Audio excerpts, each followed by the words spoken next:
13টি বছর নবী যখন কালেমার দাওয়াত দিতে লাগলেন, নবীজির উপরে শুরু হয়ে গেল জুলুম আর অত্যাচার।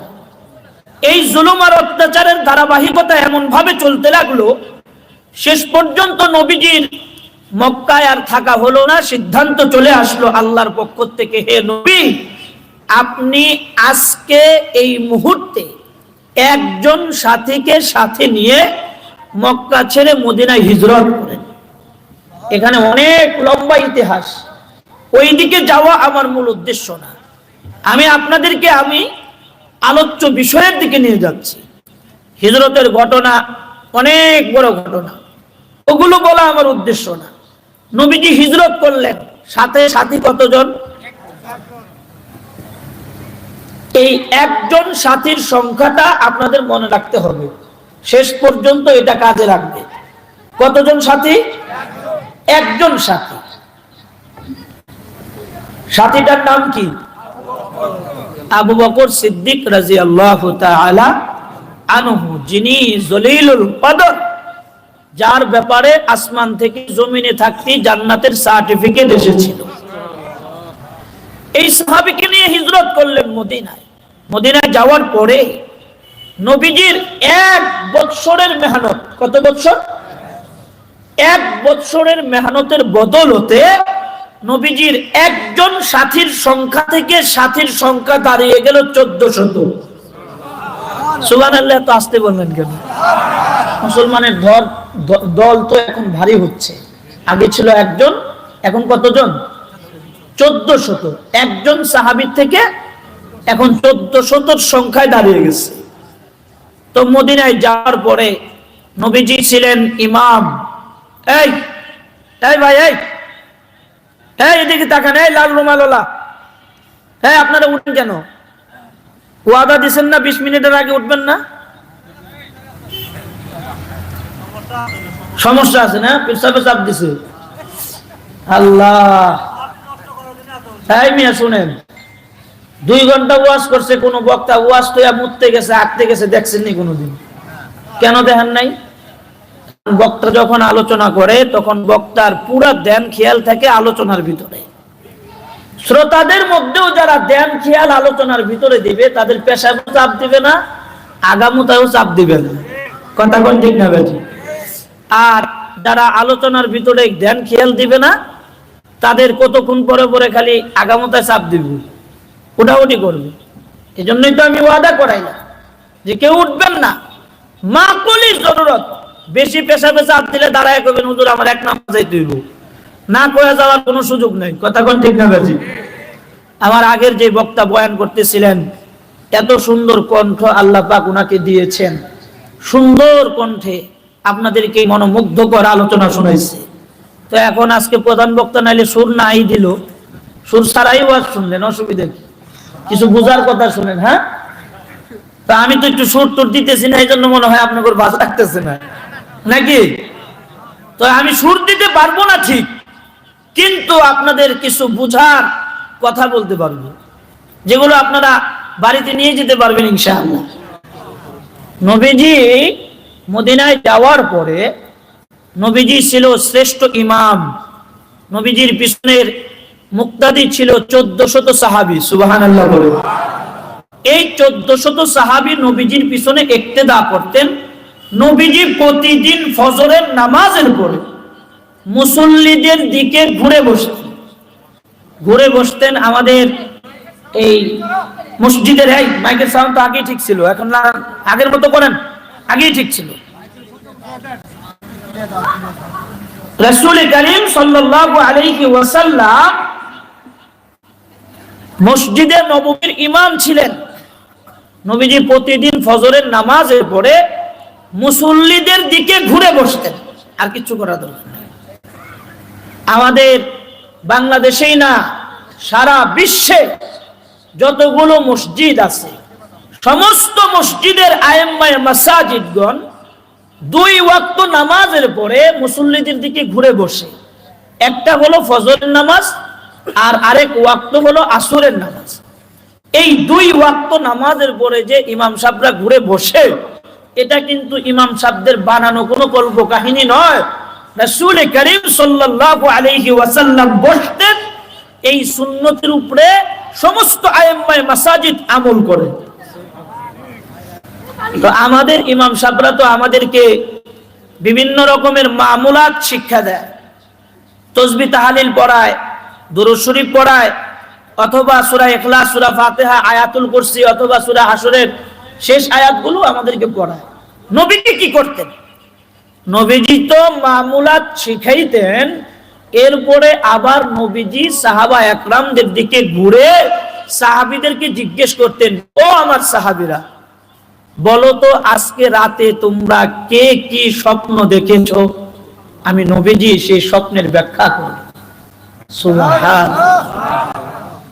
পৃথিবীতে শ্রেষ্ঠ স্বপ্নের ব্যাখ্যাকারী ছিলেন আকায়ে নামদার তাজদার মদিনা মুহাম্মদুর রাসূলুল্লাহ সাল্লাল্লাহু আলাইহি ওয়াসাল্লাম, যার স্বপ্নের ব্যাখ্যার মধ্যে কোনো ভুল ছিল না।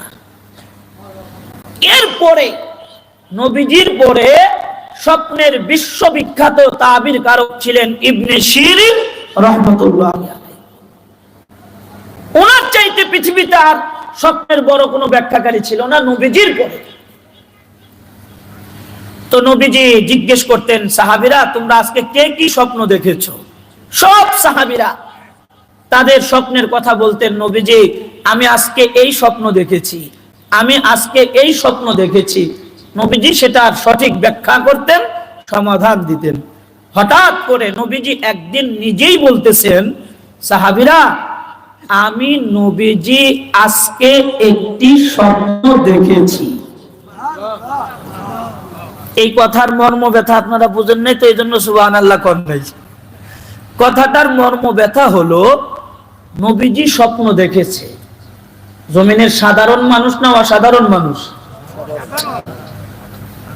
নবীজি কি আমাদের মতো সাধারণ মানুষ না অসাধারণ মানুষ? জোরে বলেন। অসাধারণ মানুষ। নবীজি মানুষ, কিন্তু আমাদের মতো সাধারণ মানুষ না, অসাধারণ মানুষ। আল্লাহ, যার হাতের আঙ্গুলের পাওয়ার এত বেশি ছিল, নবীজি সাল্লাল্লাহু আলাইহি ওয়াসাল্লামের পেশাবের পাওয়ার এত বেশি ছিল, নবীজি সাল্লাল্লাহু আলাইহি ওয়াসাল্লামের রক্তের পাওয়ার এত বেশি ছিল, পেশাব খেলে কিয়ামত পর্যন্ত পেটে রোগ হতো না। সুবহানাল্লাহ। আগামী বছর জুড়ে কয়েন মিয়া, জমিনে আসেনি এমন কোন বেড়া আসেনি যে পেশাব খাওয়ায় রোগ ভালো করব? হ্যাঁ, নবীজির সাহাবী উম্মে আইমান আর উম্মে ইউসুফ, ছোট সাহাবী, নবীজির এই দুই সাহাবীর মা পেশাব সংগ্রহ করে রেখেছে, নবীজির বোতলে ভরে রেখেছে। তো এই সাহাবী দুইজন নবীজির এই পেশাবকে মধু মনে করে এই বোতল চুমুক দিয়ে খায় ফেলেছে। উম্মে আইমান আর উম্মে ইউসুফের আম্মা আয়েশা দেখলেন যে বোতল তো খালি হয়ে গেছে। দুই সন্তানকে ডাক দিয়া বললেন, কিরে, এই বোতলের ভিতরে তো নবীজির পেশাব ছিল, এগুলো কি করছো তোমরা? উম্মে আইমান আর উম্মে ইউসুফ বললেন, আম্মা এগুলো আমি মধু মনে করে খেয়ে ফেলেছি। মা তো বড় অবাক হয়ে গেল, আশ্চর্য ব্যাপার, পেশাব খেয়েছো তোমরা? হ্যাঁ। হায় হায়, যদি পেটের মধ্যে কোনো রোগ হয়। দুই সন্তানদের কুলে কইরা নবীর কাছে নিয়ে গেছে। নবীজি সাল্লাল্লাহু আলাইহি ওয়াসাল্লামের সামনে হাজির হয়ে গেছে। নবীজি সাল্লাল্লাহু আলাইহি ওয়াসাল্লামকে জিজ্ঞেস করলেন, সরকার আমার দুই সন্তান না যাই না বুঝা পেশাব খেয়া ফেলাইছে। ওগো সরকার, বলেন তো একটু আমাদের সন্তানদের পেটের মধ্যে কোনো রোগ হবে কিনা? নবীজি সাল্লাল্লাহু আলাইহি ওয়াসাল্লাম বললেন, না না না, ও উম্মে আইমান আর উম্মে ইউসুফের আম্মা, নবীজি সাল্লাল্লাহু আলাইহি ওয়াসাল্লামের পেশাবের এত পাওয়ার কিয়ামত পর্যন্ত যাদের পেটের মধ্যে নবীজির পেশাব ঢুকবে, কিয়ামত পর্যন্ত ওই পেটের মধ্যে কোনো রোগ হবে না। নিশ্চিত হয়ে গেল। আরেক সাহাবী, নবীজি মাঝে মধ্যে তো হেজাবা করতেন। কি করতেন? হেজামা করতেন, শরীরে ব্যথা ট্যাথা আসতো, তো আওয়াজ তো বোঝা যেতেছে, আপনারা আওয়াজ বুঝেন তো? বোঝা যায় না? তাহলে টেনশন করার দরকার নাই, আমি খুব ভালো বলতেছি। তো এই হেজামার রক্ত একটা পেয়ালার মধ্যে রাখছে, তো এক সাহাবীকে ডাক দিয়া বললেন, সাহাবী, এই রক্তগুলো জমিনের কোনো এক জায়গায় পুঁতে রেখে আসো। নবীজি সাল্লাল্লাহু আলাইহি ওয়াসাল্লামের রক্ত গাড়ার জন্য সাহাবী চলে গেলেন। বড় আশ্চর্যজনক আজীব সংবাদ, নবীজির রক্ত যেখানেই গাড়তে যায় ওখান থেকে আওয়াজ আসে, লা কিতাবা বাদা কিতাবিল্লাহ, লা রাসূলা বাদা মুহাম্মাদিন রাসূলিল্লাহ।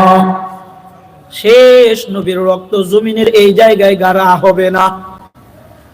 এই জায়গার মধ্যে কাদিয়ানীদের কদম পড়তে পারে, এই জায়গার ভিতরে ইসকন্দের কদম করতে পারে, এই জায়গার ভিতরে ইহুদি নাসারাদের কদম করতে পারে, অসম্মান হবে। খবরদার, রক্ত কিন্তু এখানে গেল না। আওয়াজ আসতেছে, সাহাবী তো ভয় পেয়ে গেছে, সর্বনাশ, যেখানেই গাড়তে যায় ওখান থেকে আওয়াজ। তো এখন কি করব?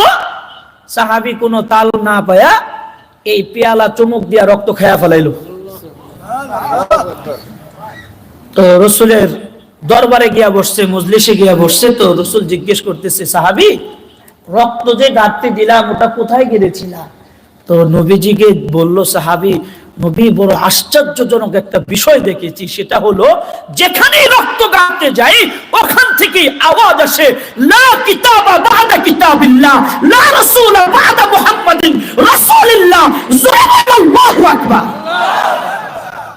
ভয়ে আমি আর রক্ত জমিনে গাড়ি নাই, রক্তগুলো চুমুক দিয়ে আমি খেয়ে ফেলেছি। কিন্তু নবীজি, আমার তো রাতের ঘুম হারাম হয়ে গেছে, নবীজির রক্ত খাইলাম, পেটের ভিতরে কি রোগ টুক হবে কিনা? নবীজি বললেন, না না না। নবীজি সাল্লাল্লাহু আলাইহি ওয়াসাল্লামের শরীরের রক্ত পবিত্র রক্ত, জোরে কথা বলেন ঠিক কিনা?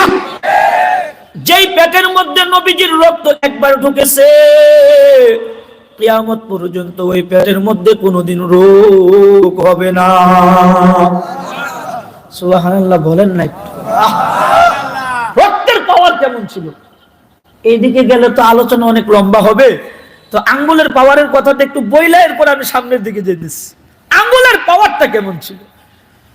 সিরিয়া থেকে একজন সাহাবী আসছে, সাহাবীর নাম তুফাইল ইবনে আমির। নানার বাড়িতে বেড়াইতে আসছে। নানা ছিল কট্টর কাফের, বড় বড় লিডারদের সাথে সম্পর্ক। তো নানার বাড়িতে গেছে, আরে নানা বলে, এই তুফাইল, মক্কায় আসছো, কাবা দেখবা, তওয়াফ করবা, কাবার চত্বরে কিন্তু একটা পাগল বসে আছে, ভবিষ্যতেও কিন্তু ওই পাগলের সামনে যাইবা না।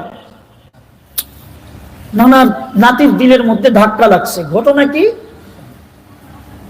পাগলের বিরোধিতা নানার মতো বড় নেতাই করে, তাইলে এই পাগল তো যেন তেন কোনো পাগল না, এই পাগলটাও বড়সড় একটা পাগল। কথা কোন ঠিক না? ঠিক।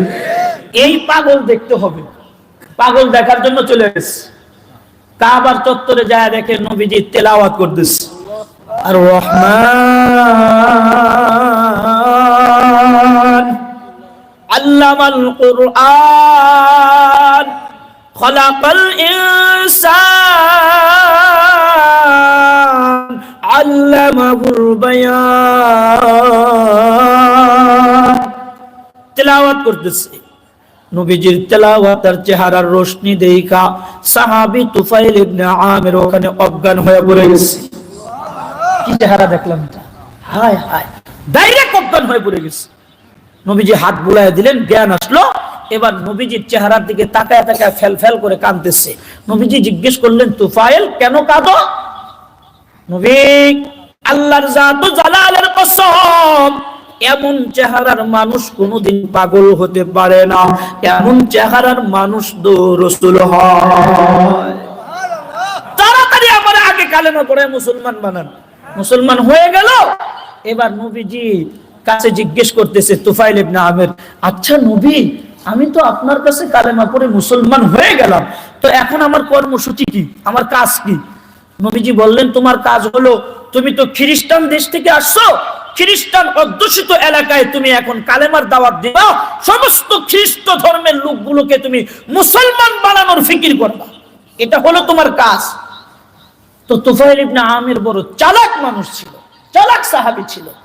নবীকে বললেন, নবী সিরিয়া আর মক্কা বহু দূরের রাস্তা, আমি যদি খ্রিস্টান অধ্যুষিত এলাকায় কালেমার দাওয়াত নিয়ে যাই আর তারা যদি আমার দাওয়াতটা কবুল করার আগে এই কথা বলে ফেলে, এই মিয়া তুমি যে মুহাম্মদরে দেখছো এটার কোনো দলিল আছে, প্রমাণ আছে, তখন আমি এটা প্রমাণ কেমনে দিব? আর এত দূরের রাস্তা, সাথে সাথে তো আসাও সম্ভব না যে নবীরে ধইরে একটু নিয়ে যাবো দাঁড় করাই দেবো, এটাও সম্ভব না, বহু দূরের রাস্তা।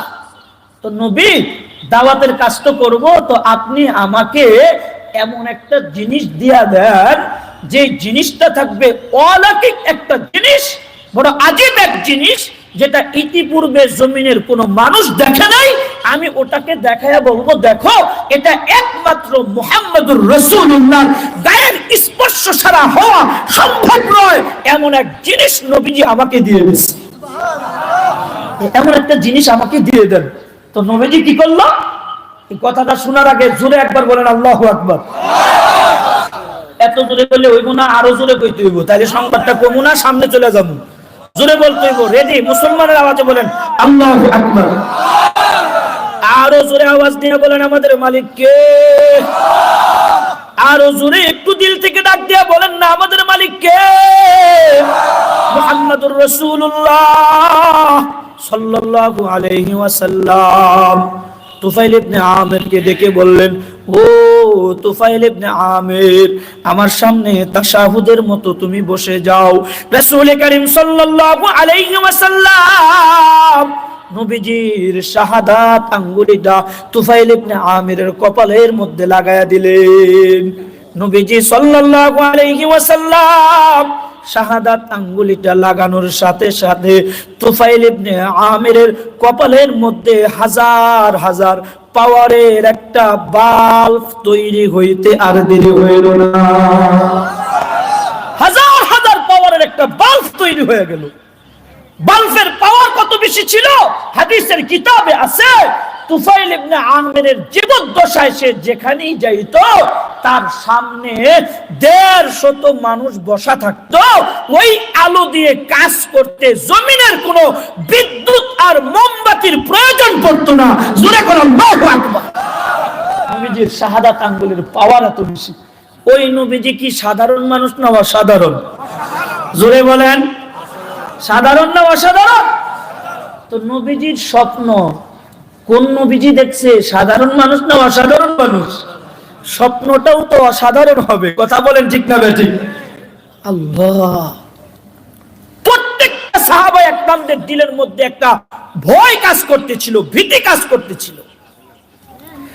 নবীজি স্বপ্ন দেখছে, এই স্বপ্নটা তো সাধারণ কোন মানুষের স্বপ্ন নয়, কারণ নবীজি স্বপ্নে যেটা দেখে এটাও ওহী হয়ে যায় এবং ওহীর সংবাদ হয়ে জমিনে আসে। এই স্বপ্ন কোনো সাধারণ স্বপ্ন নয়। নবীকে জিজ্ঞেস করলেন, সরকার আপনি কি এমন স্বপ্ন দেখছেন আমাদের কাছে তাড়াতাড়ি বলেন, না বলা পর্যন্ত বোঝা বড় মুশকিল। এবার নবীজি সাল্লাল্লাহু আলাইহি ওয়াসাল্লাম স্বপ্নের ব্যাখ্যা দিলেন। ও আমার সাহাবীরা, আমি স্বপ্নে দেখলাম 1400 সাহাবীদেরকে নিয়ে মদিনা থেকে কাবার দিকে যাচ্ছি। সুবহানাল্লাহ। আরেকটু আসতে বলেন না সুবহানাল্লাহ। এই স্বপ্নের সংবাদটা দেখার সাথে শোনার সাথে সাথে সাহাবায়ে একরামদের দিলের মধ্যে আনন্দের ঢেউ খেলতে লাগলো। এত আনন্দ কেন? কতদিন হয়ে যায় কাবা দেখতে পারে না, কালো গিলাপের ধইরা চুমু খাইতে পারে না, কাবার চত্বরে তওয়াফ করতে পারে না, কাবা ঝাড়ু দিতে পারে না। কাফেররা কাবার হালত কি করছে বোঝা বড় মুশকিল। সবাই আনন্দে চিত্তে নবীকে জিজ্ঞেস করলেন, সরকার আমরা কবে যাচ্ছি? দিলের মধ্যে ব্যথা। প্রতি ওয়াক্ত নামাজে সাহাবায়ে একরাম দোয়া করতেন, আল্লাহ আপনি আমাকে কাবা বাইতুল্লাহ কবে নিবেন? দোয়া করতেন। सागिल से लगा दे मेरे इश्क का सफीना, सागिल से लगा दे मेरे इश्क का सफीना, या रब दिखा दे मुझे मक्का और मदीना, या रब दिखा दे मुझे मक्का और मदीना। প্রতি ওয়াক্তে দোয়া করতে। হায় মুসলমান, ওকে হাত দিয়া বলো, কোন ওয়াক্তে কোন দোয়ায় এরকম কথা কি শরীক করছো? আল্লাহ মৌতের আগে একবার হলেও আমাকে কাবা দেখায় না। দিল তো এত ছোট হয়ে গেছে, কাবা দেখার দোয়াটা পর্যন্ত করি না ভয়। যদি আল্লাহ কবুল করে আল্লাহ, তাহলে তো 5 লাখ নিয়ে টান দিব। যদি আল্লাহ কবুল করে আল্লাহ, তাহলে তোমরা কত কম পক্ষে 1.5 লাখ টাকা লাগবে। তা আমি ফকির হয়ে যাব না? এই টাকার দরে দোয়াটাও কবুল করারা করে না। কথা কোন ঠিক না বেটি? আল্লাহ টাকা ছাড়াও আল্লাহ পাক কাবা দেখাইতে দোয়া করতে হবে। দোয়া রাজি আছেন ইনশাআল্লাহ? আজকে থেকে কারা কারা রাজি আছে হাত উঠে দেখাই। আল্লাহ কবুল করেন, সবাই বলেন আমিন। সাহিল সে লাগা দে मेरे इश्क का सफीना, साहिल से लगा दे मेरे इश्क का सफीना, या रब दिखा दे मुझे मक्का और मदीना, या रब दिखा दे मुझे मक्का और मदीना। रसूल करीम सल्लल्लाहु अलैहि वसल्लम के जिज्ञेस करलेन, ओगो सरकार আমরা কবে যাচ্ছি কাবা দেখার জন্য? নবী সাল্লাল্লাহু আলাইহি ওয়াসাল্লাম বললেন, আগামী কালকে সকালবেলা তোমরা প্রস্তুতি গ্রহণ করো, রাতের বেলা সামানা গুছাও। জোরে বলেন একটু আল্লাহু। তার মানে আজকে স্বপ্ন দেখেছে কালকে কাবায় যাবে। দোয়াটা কেমন কবুল হয়ে গেছে। সমস্ত সাহাবীদেরকে নিয়ে নবীজি রওনা হয়ে গেলেন কাবার দিকে। কাবা আর মদিনা এর মাঝের যে জায়গাটা, আমার কিন্তু আজকের বিষয়ে বর্তমান প্রেক্ষাপটের অনেক আলোচনা আসবে, ধ্যান খেয়াল এদিকে রাখেন। কাবা আর মদিনা এর মাঝখানের যে জায়গাটা, এই জায়গাটার নাম হলো হুদাইবিয়া নামক জায়গা। এই জায়গায় গেছে তো আসমানের দিকে তাকায় দেখে সূর্য ডুবে গিয়েছে। নবীজি বললেন, সাহাবীরা সূর্য তো ডুবে গিয়েছে, সূর্য ডুবন্ত অবস্থায় যদি আমরা কাবায় ঢুকি, মক্কাবাসীদের সাথে আমাদের একটা অতর্কিত হামলা তৈরি হতে পারে। সেই হামলায় নিরীহ মা বোন শিশু বাচ্চারা নির্যাতিত হতে পারে, অন্য অন্য ধর্মের লোকেরাও নির্যাতিত। আমি আপনাদেরকে জিজ্ঞেস করতে চাই, মক্কায় অন্য অন্য ধর্ম অবলম্বীদের সাথে হিন্দু সম্প্রদায় ছিল কি ছিল না? জোরে বলেন, আরো জোরে বলেন। আমি আপনাদেরকে জিজ্ঞেস করতে চাই, নবীজির এই 2 মিনিটের বক্তব্যের ভিতরে সমস্ত ধর্মের নিরাপত্তা নবীজি নিশ্চিত করলেন কিনা? জোরে বলেন। কারো উপরে জুলুম হোক, কারো উপরে অত্যাচার হোক, এটা নবীজি কোনোদিনই কাম্য করতেন না, চাইতেন না। নবীজি সাহাবীদেরকে বসার নির্দেশ দিলেন, সব সাহাবীরা বসে বলল। এবার নবীজির 5 মিনিটের বক্তব্য শোনার জন্য সমস্ত সাহাবা একরাম চাতক পাখির মতো তাকায় আছে নবীজির দিকে। কি বক্তব্য নবীজি আজকে দিবেন? নবীজি বক্তব্য দিলেন, এই সাহাবীরা, আমরা আগামী কালকে সকালবেলা মক্কায় ঢুকবো, তবে অনুমতি সাপেক্ষে। যদি অনুমতি দেয় তাহলে আমরা মক্কায় ঢুকবো, আর অনুমতি না দিলে সোজা হুদাইবিয়া জায়গা থেকে আবার মদিনায় চলে যাব। আমি আপনাদেরকে জিজ্ঞেস করতে চাই, নবীজির এই 5 মিনিটের বক্তব্যের ভিতরে সন্ত্রাসী কর্মকাণ্ড উদযাপন করার কোন নেশা নবীজির ছিল না? জোরে বলেন না। এই না শব্দটা যারা আসতে কইব, হ্যাঁ গো ইমানের সমস্যা হয়ে যাবে। এই যে নবীজি সমস্ত ধর্মের নিরাপত্তা নিশ্চিত করলেন, 5 মিনিটের বক্তব্যের ভিতরে নবীজির কোন সন্ত্রাসী কর্মকাণ্ড করার কোন নেশা ছিল না? জোরে বলেন না। এরপরেও এই জমিনের কিছু কুলাঙ্গার ইসকনের দাল এবং ইসকন সম্প্রদায় নবীর উত্তরসূরিদের গায়ের ভিতরে সন্ত্রাস এবং জঙ্গিবাদের কালেমা লাগাইতে চায়। স্পষ্টভাবে তাদেরকে জানিয়ে দিতে চাই, 5 তারিখে স্বৈরাচার শাসককে যেমন বাংলাদেশের জমিন তার জন্য যেমন অবাঞ্ছিত ঘোষণা হয়েছে, যদি ওখানে বসে বসে কোনো ষড়যন্ত্র আর চক্রান্তের শক আট করার কোন নিশানা চালানো হয়, বাংলার তৌহিদি মুসলমান কোন ইসকন সম্প্রদায়কেও আর ছাড় দেবে জোরে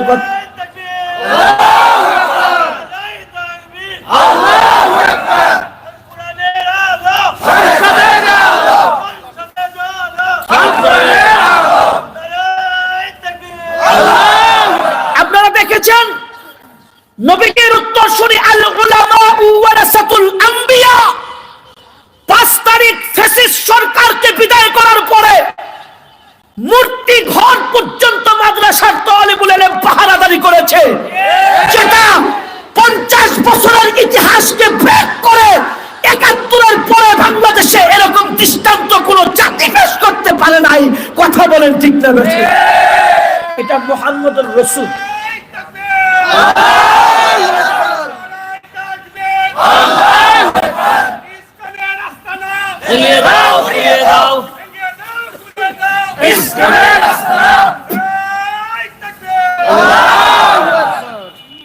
যেখানে মন্দির পর্যন্ত পাহারা দিয়েছে, আপনারা আরো আশ্চর্য হবেন।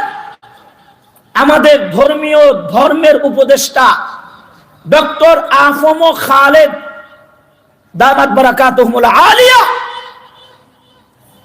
উনি পর্যন্ত সনাতন ধর্মের অনুষ্ঠানে পর্যন্ত উপস্থিত হয়ে প্রমাণ করেছে আমাদের কাছে সমস্ত ধর্মের নিরাপত্তা রয়েছে। সুতরাং মৌলবী দেখলে গায়ে যেন চুলকানি না ওঠে। জোরে কথা বল, ঠিক না বলছি? আমরা 50 বছর পরে আবার নতুন করে স্বাধীনতা পেয়েছি। সুতরাং ভারতের দাদা বাবুদের ওখানে বসে বসে কেউ যদি আমাদের এই স্বাধীনতার পতাকা ছিনিয়ে নিতে চায়, রক্তে রঞ্জিত হবে। প্রয়োজনে বাংলাদেশটাকে আবার শাপলা চত্বরে পরিণত করা হবে। কাউকে ছাড় দেওয়া হবে না, ছাড় দেওয়া হবে না, ছাড় দেওয়া হবে না। তুমি কথা বলে ঠিক না? বেয়াদবরা ছাড় পাইতে পাইতে বহু দূর উঁচায় গেছে। মনে করছে এইভাবে করতে থাকলে বুঝি আর আমরা হেগরে জবাব দিব না। কথা ঠিক না? মুসলমান তো ওই জাতি 13 বছর সহ্য করেছে মাক্কি জিন্দেগিতে। মাদানী জিন্দেগির 10 বছর কিন্তু সহ্য করার জিন্দেগি নয়, প্রতিবাদ করার জিন্দেগি। কথা কোন ঠিক না? ওই দৃষ্টান্ত আমাদের সামনে আছে। সুতরাং ইসকন সম্প্রদায় ভাইদেরকে আমরা উদাত্ত আহ্বান জানাবো, এখনো পর্যন্ত সময় আছে।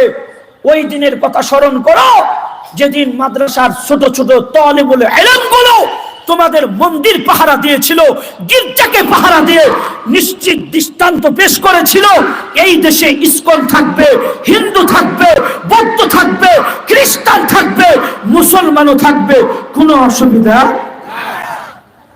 বেশি বাড়াবাড়ি করলে অবস্থা খারাপ আছে। কথা কোন ঠিক না? নবীজি সাল্লাল্লাহু আলাইহি ওয়াসাল্লাম 5 মিনিটের বক্তব্য পেশ করলেন। নবীজির বক্তব্য শুনে নবীজি দূত বানায় পাঠাবে, কাকে পাঠানো যায়? সাহাবীদের দিকে তাকানো আরম্ভ করছে। নবীজির নজর শুধু উমরের দিকে যায়। গরম সাহাবী না নরম সাহাবী? জোরে কোন, গরম না নরম? যিনি আপোষ করতে পছন্দ করে না, যার কাম হইলো খালি তরবারি দিয়া মারা। কথা বুঝেন নাই? নবীজির নজর খালি উমরের দিকে যায়। উমরকে ডাক দিয়া বললেন, উমর, দুধ বানায়া তোমাকে মক্কায় পাঠাইতে চাই, যাইতে রাজি আছো? হযরত উমর জমিন থেকে একটা লাফ দিয়া দাঁড়ায় গেলেন।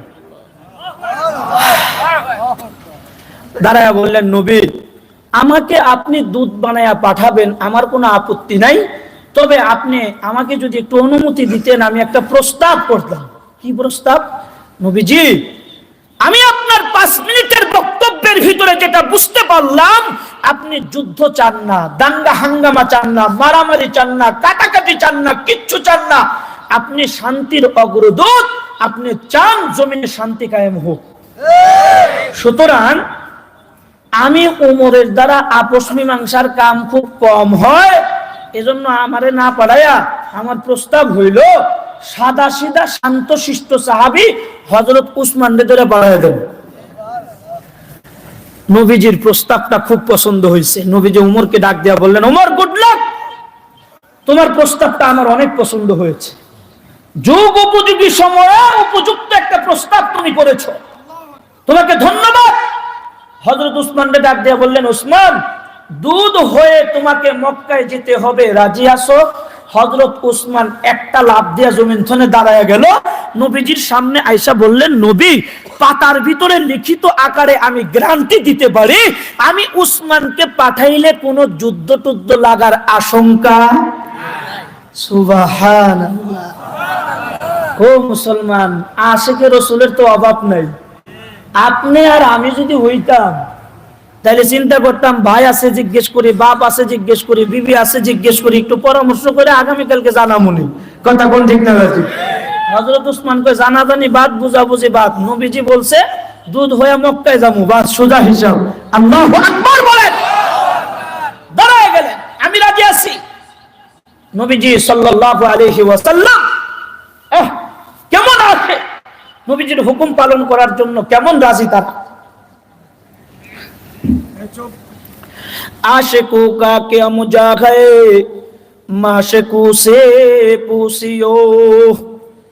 आशिकों का क्या मुझा है, माशिकों से पूछियो। शाखे गुल में क्या मुझा है, बुलबुली से पूछियो। शाखे गुल में क्या मुझा है, बुलबुली से पूछियो।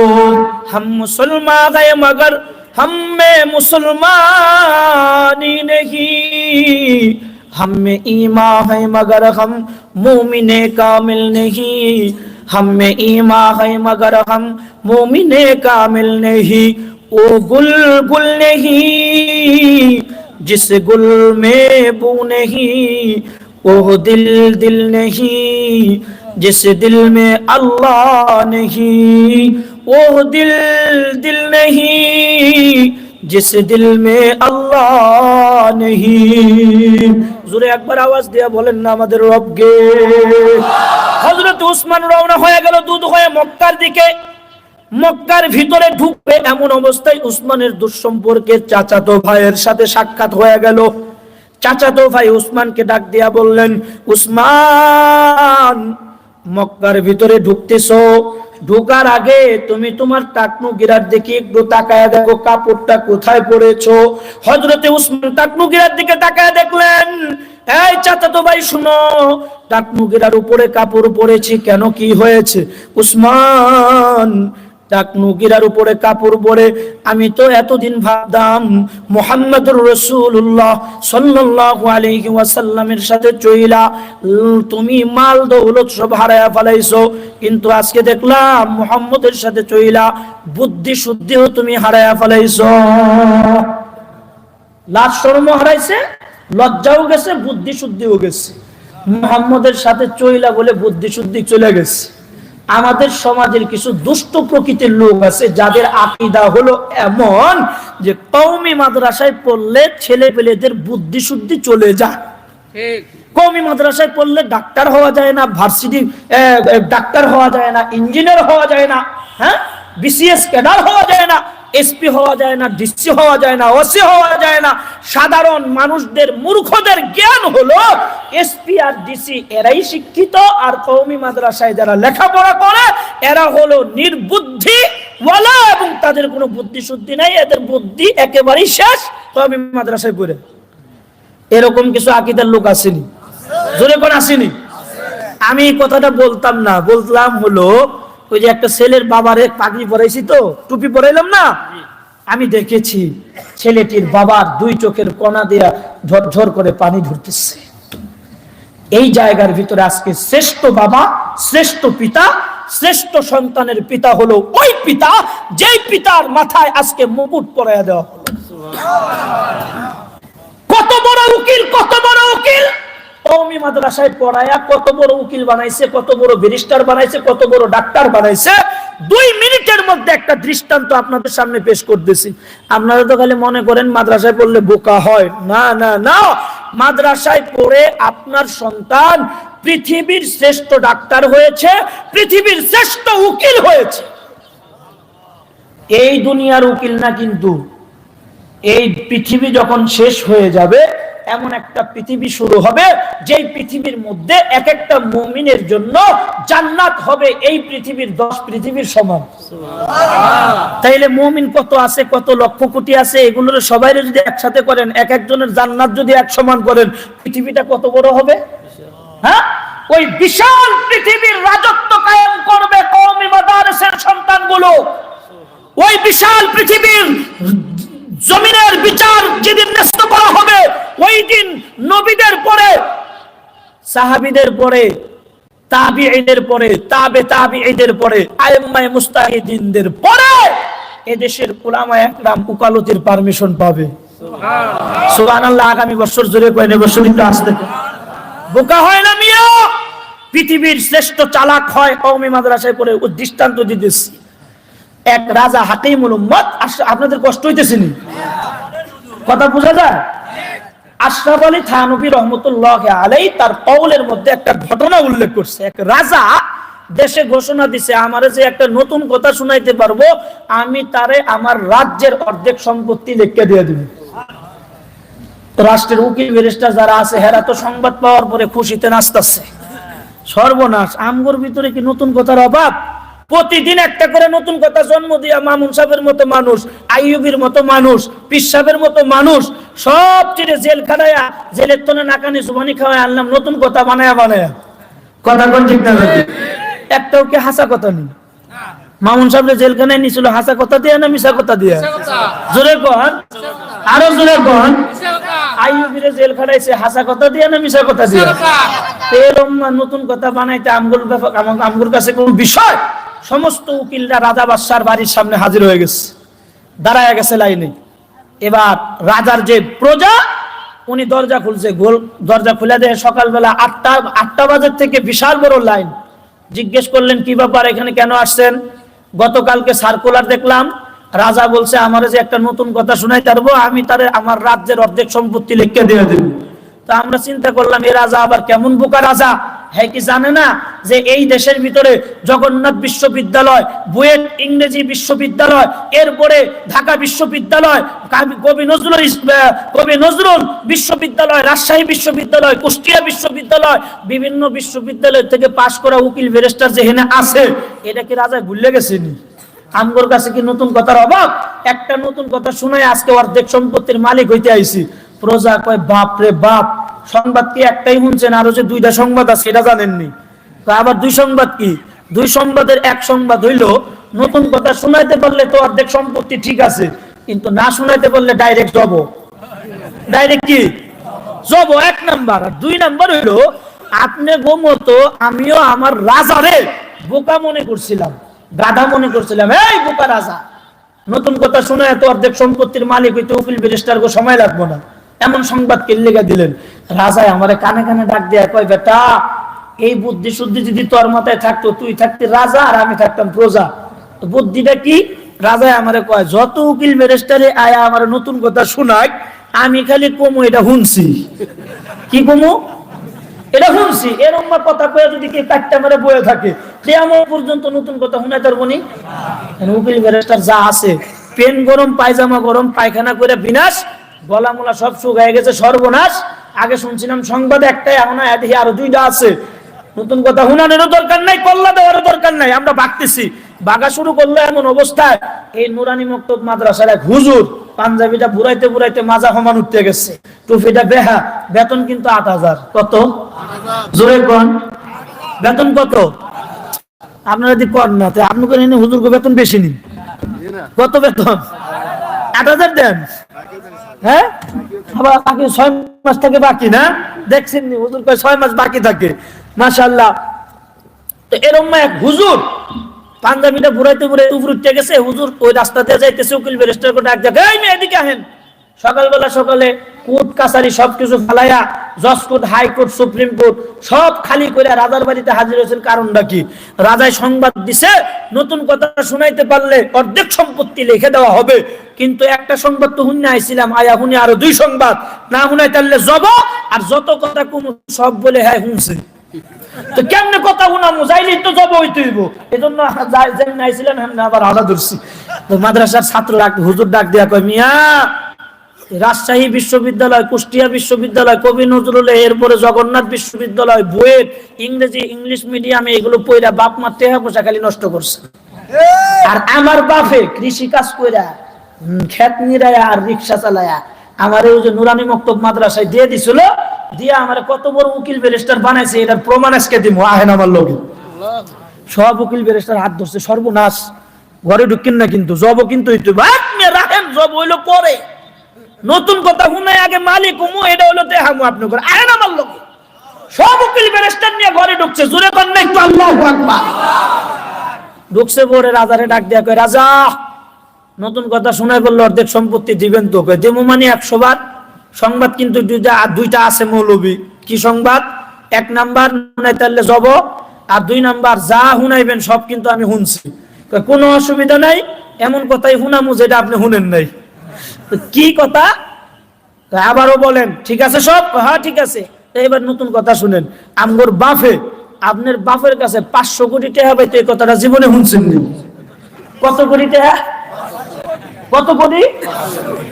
যদি কয় যে শুনছি তাহলে 500 কোটি টাকা আগে দেন। কথা কোন ঠিক না বেশি? বাপের ঋণ আগে পরিশোধ করেন। আর যদি খালি কয় যে না শুনি নাই, তাইলে অর্ধেক সম্পত্তি ভালো মানুষের মতো লিখে দেন। তো মৌলবীর মাথায় বুদ্ধি শুদ্ধি আসেনি? জোরে কোন বুদ্ধি শুদ্ধি আসেনি?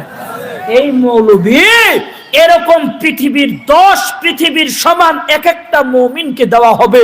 সারা পৃথিবীর 10 দুনিয়াকে একাকিত্ব করলে যত বড় একটা পৃথিবী কায়েম হবে, সেই পৃথিবীতে উকালতি পারমিশন পাবে নবীদের পরে, সাহাবীদের পরে, এদেশের উলামায়ে কেরাম। সুতরাং এদেরকে অবজ্ঞা করা নিতান্তই নির্বুদ্ধিতার পরিচয় হবে। জোরে কথা বলেন ঠিক না বেঠিক? তো হযরতে উসমান নবীর সাথে চইলা বোকা হইছে না চালাক? জোরে কোন? স্বাস্থ্য ভাই ডাক দিয়ে কই, মনে করছিলাম মাল দৌলত সব হারায় ফেলাইছেন, এখন দিয়ে যে বোকা হয়ে গেছেন, আপনার লজ্জাও হারায় ফেলাইছেন। মাশাআল্লাহ। হযরত উসমান তার চাচাতো ভাইকে কি জবাব দিয়েছিলেন, এটা আমাদের স্মরণে রাখতে হবে। কি জবাব দিয়েছিলেন? চাচাতো ভাইকে ডাক দিয়ে বললেন, যত মেরা তো সব মেরা, फलक मेरा ज़मी मेरी, जो तो मेरा तो सब मेरा, फलक मेरा ज़मी मेरी, अगर एक तो नहीं मेरा तो कोई शय नहीं मेरी, अगर एक तो नहीं मेरा तो कोई शय नहीं मेरी। ओ चाचा तो भाई, টাকনুকিরার উপরে যে কাপড়টা পরছো, টাকনুকিরার নিচের অংশ যে বের হয়ে আছে, এই অংশটা দেখলে তো পরে মক্কার মহিলারা তোমাকে নিয়ে ঠাট্টা বিদ্রুপ করবে। উসমান সেই দিন জবাব দিলেন, এই চাচাতো ভাই শোনো, টাকনুকিরার উপরে কাপড় পরা এটা আমার রাসূলের সুন্নাত। এই সুন্নাত চিন্তা করতে গিয়ে মক্কা কেন, সারা পৃথিবীর মানুষগুলো যদি আমি উসমানের বিরুদ্ধে চলে যায়, বিপক্ষে চলে যায়, যায় আসে না। এরপরেও 1 সেকেন্ডের জন্য আমি আমার নবীজির একটা সুন্নতকে কর্তন করতে পারবো না। এটার নাম আশিকে রাসূল। কথা কোন ঠিক না বেশি? মেরে মোহতারাম দোস্ত ভাইও, কথোপকথন শেষ, মক্কায় ঢুকে গেল দুধ হয়ে।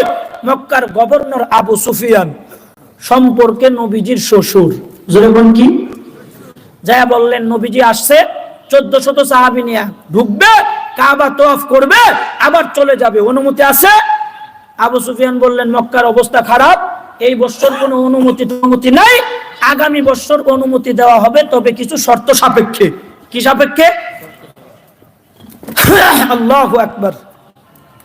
পিছনে লোকজন জায়গা হচ্ছে না, অনেক কষ্ট হইতেছে। এরপরেও আমি একেবারে অল্প সময়ের ভিতরে আমার আলোচনা গুছিয়ে ফেলতেছি, আপনারা সুন্দরভাবে একটু বোঝার চেষ্টা করেন। আমরা কিন্তু আমাদের মূল আলোচ্য বিষয়ের দিকে চলে আসছি। মেরে মুহতারাম দোস্ত ভাইও, মিস্টার ইবলিশ আসেনি? জোরে কোন? ইবলিশ আসেনি? মিস্টার ইবলিশ তাকায়া দেখলো আমার সমস্ত প্ল্যান প্রোগ্রাম হলো মুসলমানদের সাথে ইসকনদের সাথে লাগায়া দেওয়া। কি সবচেয়ে বড় ইবলিশ মিস্টার ইবলিশের একেবারে কাছের আত্মীয় হইয়া বর্তমানে শেখ হাসিনা দাদা বাবুদের দেশে আছে। হ্যার কাম হইলো এখন বাংলাদেশের সরলমনা মানুষদের সাথে ইসকনদের সাথে খালি লাগায়া দাও। কথা কোন ঠিক না? এই প্ল্যান প্রোগ্রামই করতেছে। বাস মিস্টার ইবলিশ কয় আমার কাজ হইলো খালি লাগায়া দেওয়া। এখন উসমান যেভাবে নরম সুরে কথা কইতেছে, যুদ্ধ টুদ্ধ লাগার তো কোনো সুযোগ দেখতেছি না, যুদ্ধ লাগাইতে হবে যে কোনো ভাবেই হোক।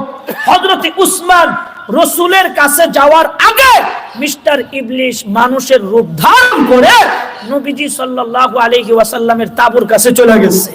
রাত বাজে তখন 11টা, মতান্তরে 12টা। যায় কান্নাকাটি করতেছে, হু হু করে কাঁদতেছে। নবীজি সাল্লাল্লাহু আলাইহি ওয়াসাল্লাম ডাক দিয়া বললেন, কিরে মিয়া, এত রাত্রে তুমি আমার তাঁবুর কাছে, ঘটনা কি? কোন তাঁবুর ভিতরে কি তোমার জায়গা হয় নাই? কেউ কি তোমাকে তাঁবুর ভিতরে জায়গা দেয় নাই? এত রাত্রে তুমি এখানে বসে বসে কেন কাঁদো? মিস্টার ইবলিশ দাঁড়ায় বললেন, ওগো আমার পেয়ারা নবী, সবাই ঘুমায়া থাকলেও আমি কিন্তু ঘুমায়া থাকতে পারি না, কারণ আমি হলাম হযরতে উসমানের বাড়ির খাদেম, গোলাম। যেই উসমানের নুন আমি খাইছি, ওই উসমানের গুণ তো আমারে গাইতে হয়। নবীজির দিলের মধ্যে বড় ব্যথা। উসমানের নুন তুমি খাইলা, গুণ তোমাকে গাইতে হবে। মার চাইতে মাসির পুরানি বেশি। নবীজির দিলের মধ্যে বড় ধাক্কা দিল। কি বলতে চাও বলো, আমার উসমানের কি হয়েছে? ইবলিশ শয়তান রসুলকে ধোঁকায় ফেলাইয়া দিল। নবীজিকে ডাক দেয়া বললেন, সরকার, যেই উসমানকে দুধ বানায়া মক্কায় পাঠাইছে, এই উসমানকে আবু সুফিয়ানের দলের লোকেরা মায়েরা শহীদ করে দিছে। নবীজির মাথা নষ্ট। ও মুসলমানেরা, আমি তোমাদেরকে জিজ্ঞেস করতে চাই, হযরতে উসমান মারা গেছে, শহীদ হইছে না জিন্দা আছে? বাবা একটু জোরে আওয়াজ দেয়া বলো না, জিন্দা না শহীদ? হযরতে উসমান কিন্তু জিন্দা, কিন্তু নবীর কানে খবরটা পৌঁছায় দিল উসমান শহীদ হয়ে গেছে। নবীজি সাল্লাল্লাহু আলাইহি ওয়াসাল্লামের মাথা নষ্ট।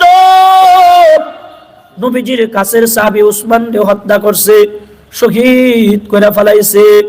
নবীজি সমস্ত তাঁবুর ভিতরের সাহাবা একরামদেরকে ডাইকা জড়ো করলো। সব সাহাবীরা নবীর সামনে এসে হাজির হয়ে গেল। নবীজি সাল্লাল্লাহু আলাইহি ওয়াসাল্লাম সাহাবীদেরকে লক্ষ্য করে বলল, সাহাবীরা, উসমান হত্যার বদলা না নিয়ে কেউ আমরা মদিনায় যাব না। কে কে তোমরা রাজি আছো? নবীজির হাতে জিহাদের বায়াত গ্রহণ করো। ঠিক ওই মুহূর্তে সবাই হাত রাখার পরে জিহাদের একটা আয়াত জমিনে চলে আসলো। যেই আয়াতটা তেলাওয়াত করে করে সারা বিশ্বের সমস্ত আহলে হক পীরেরা মুরিদ বানায়। ইন্নাল্লাযীনা ইউবাইউনাকা ইন্নামা ইউবাইউনাল্লাহ। তার মানে সাহাবা একরামদের জন্য জান্নাতের সুসংবাদ চলে আসে। নবীজিকে ডাক দেয়া বললেন, ও আমার পেয়ারা নবী, আজকে উসমান হত্যার ইস্যুকে কেন্দ্র করে যারা আপনার হাতে হাত ফালাইয়া দিছে, জিহাদের বায়াত যারা গ্রহণ করলো, নবী, আমি আল্লাহ ঘোষণা দিলাম ওই হাতগুলো জান্নাতে। সুবহানাল্লাহ। এবার নবীজি সাল্লাল্লাহু আলাইহি ওয়াসাল্লাম সাহাবা একরামদেরকে ঘোষণাটা শোনায়া দিলেন।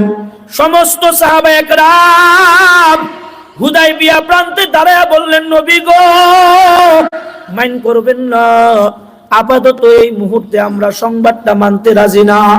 নবীজি বড় বিপাকে পড়ে গেল। নবীজি সাথে সাথে সিজদায় পড়ে গেল। আয়াতের বাকি অংশ আল্লাহ জমিনে পাঠায়া দিল। ইন্নাল্লাযীনা ইউবাইউনাকা ইন্নামা ইউবাইউনাল্লাহ ইয়াদুল্লাহি ফাওকা আইদিহিম। জোরে বলেন না বাবা একটু, আল্লাহু আকবার। নবীজি জিজ্ঞেস করলেন, ও আমার সাহাবীরা, কেন তোমরা এই জান্নাতের সংবাদ মানতে রাজি না? সাহাবা একরাম বললেন, নবী গো, আমাদের ব্যাপারে জান্নাতের সংবাদ আসছে, কিন্তু যেই উসমান কাবায়ে তওয়াফের জন্য আমাদের জন্য শহীদ হয়ে গেল, এই উসমানের হাত তো আপনার হাতের উপরে নাই। এই উসমানের হাতের ব্যাপারে জান্নাতের সংবাদ যতক্ষণ পর্যন্ত না আসবে, ততক্ষণ পর্যন্ত এই সংবাদ মানতে আমরা রাজি না। নবীজি সাল্লাল্লাহু আলাইহি ওয়াসাল্লামের কাছে আয়াতের বাকি অংশ নাজিল হয়ে গেল। নবীকে ডাক দিয়া বললেন, ওগো সরকার, আপনি আপনার বাম হাতটা আপনার ডান হাতের উপরে ফালায়া দেন। ওগো আমার পেয়ারা নবী, এই মুহূর্তে আমি আপনার বাম হাতটাকে উসমানের ডান হাত হিসাবে কবুল করে নিলাম। বলেন না বাবা একটু জোরে সুবহানাল্লাহ। ইতিমধ্যেই বায়াত গ্রহণ করানো শেষ। পিছন দিক থেকে আয়েশা, উসমান আয়েশা নবীকে সালাম দিলেন, আসসালামু আলাইকুম ইয়া রাসূলুল্লাহ। হযরত উসমানের কণ্ঠ শুনে না নবীজি বড় অবাক। নবীজি পিছন দিকে তাকায় দেখে উসমান এখনো পর্যন্ত জিন্দা। উসমানকে ডাক দিয়া বললেন, ও উসমান, তোমার না মায়েরা শহীদ বানায়া ফেলাইছে, তুমি এখানে জিন্দা অবস্থায় কেমনে আসলা? হযরত উসমান ডাক দিয়া বললেন, নবী গো, আমাকে মায়েরা উসমান রে মায়েরা শহীদ বানায়া ফেলাইছে, এমন একটা কথা আপনার কাছে কে বলছে? নবীজি ডাক দিয়া বললেন, উসমান, এখনো পর্যন্ত এই লোকটা আমার মজলিস ত্যাগ করে নাই। নবীজি পিছন দিকে তাকায় দেখে মিস্টার ইবলিস আর নবীজির দরবারে নাই, ভেগে চলে গেছে কাম কইরা। দোস্ত আহবাব, ওয়াজ শুধু শুনলেই চলবে না, এখান থেকেও আমাদের একটা বদ আকীদা দুরস্ত করতে হবে। আমাদের এই দেশের কিছু ভণ্ড পীর মুরিদ আছে যাদের দিলের আকীদা হলো আমাদের নবী গায়েব জানে। গায়েবের গুণটা একমাত্র কার? আল্লাযীনা ইউমিনুনা বিল গায়ব। গায়েবের মালিক একমাত্র আল্লাহ।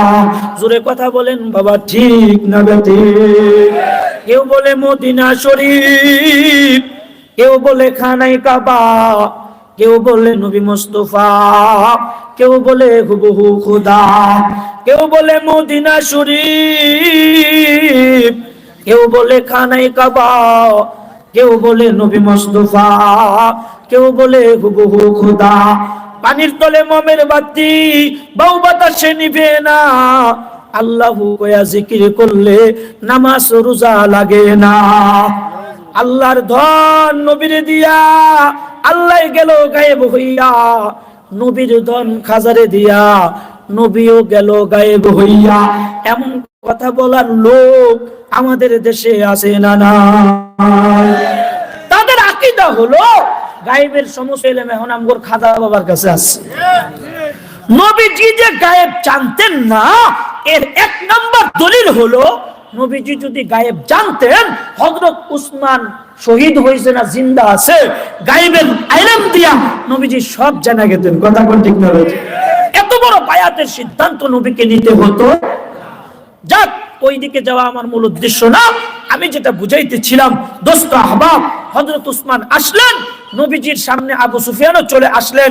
আবু সুফিয়ান নবীকে শর্ত দিল, এই মুহাম্মদ, এই বছর কোন তোয়াফ চলবে না, আগামী বছর তোয়াফের অনুমতি আছে, তবে কিছু শর্ত সাপেক্ষে। শর্তের প্রথম নাম্বার শর্ত হলো, যেই কাগজে তোমার নাম আর আমার নাম লেখা হবে, আমার নামটা আবু সুফিয়ান থাকবে, কিন্তু তোমার নামটা মুহাম্মদ থাকবে না, তুমি লিখবা আব্দুল্লাহর পোলা। মানবেননি? ওয়াজ বুঝেন নাই মনে হয়, মুহাম্মদের নামটা লিখতে চায় না। আপনারা মানবেননি? হ্যাঁ, জোরে কোন। হ্যাঁ, আল্লাহ, হযরত উমর আসেনি? উমর আসেনি? কিয়ামত পর্যন্ত উমরের উত্তর শরীরে থাকবেনি। একটা লাভ দিয়ে দাঁড়ায় গেছে। দাঁড়ায় এখন, নবী, কোন কাগজে আপনি স্বাক্ষর করবেন না, বিনা চুক্তিতে কাবা তোয়াফ করব, ফয়সালা করবো আমি উমর, খালি অর্ডারটা দেন, কল্লাটা জমিন, কল্লাটা একবার ডাইরেক্ট বডির থেকে আলাদা করে দিন। জোরে বলেন আল্লাহু আকবার। নবীজি ডাক দিয়া বললেন, উমর, সবর করো, বিনা যুদ্ধে আল্লাহ কাবা আমাদের হাতে উঠিয়ে দিবে, এই বছর তোয়াফ করব না। বাস চুক্তির পাতায় স্বাক্ষর করে নবীজি চলে গেল 1400 সাহাবী নিয়া। আমি আবার আপনাদেরকে জিজ্ঞেস করতে চাই, কতজন সাহাবী নিয়া নবীজি প্রথমে হিজরত করেছিল? একজন। এক বছরের মেহনতের বদলতে কতজন হইছে? এবার পরের বছরের মেহনতে 1400 সাহাবীর থেকে নবীজির সাহাবীর সংখ্যা দাঁড়ায় গেল 10,000। সুবহানাল্লাহ কইতেন না?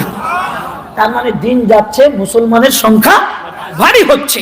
এমন অবস্থায় নবীজি আবার পরের বছর 10,000 সাহাবী নিয়ে রওনা হয়ে গেলেন কাবার দিকে।